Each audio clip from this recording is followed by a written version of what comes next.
Can Samsung Smart TV download apps? Yes, Samsung Smart TVs can download apps from the Samsung Smart Hub, allowing users to access streaming services, games, productivity tools, and more.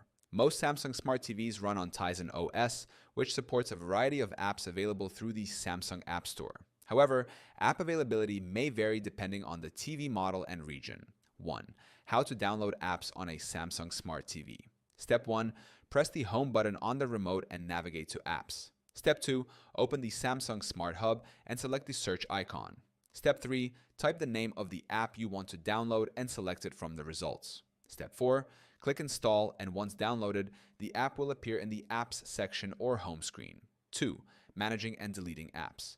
Users can manage installed apps to free up storage or remove unwanted ones. To move an app, go to Apps, then select App, then move and place it in a preferred position. To delete an app, navigate to Apps, then Settings. Then select App, then delete and confirm removal. To update, Apps, go to Apps, then Settings, then Auto Update Apps to ensure apps stay up to date. 3. What to do if an app won't download.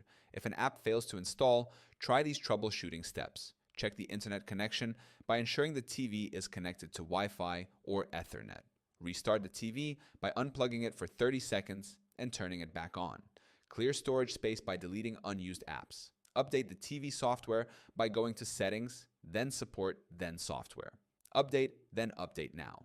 4. Can third-party apps be installed?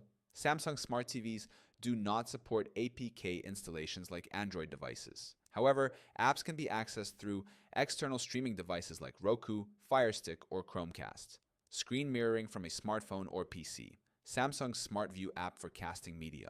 Samsung Smart TVs can download and install apps through the Samsung Smart Hub, offering a wide range of entertainment and utility apps. If an app is unavailable or won't download, troubleshooting steps like updating the TV software and clearing storage can help resolve issues.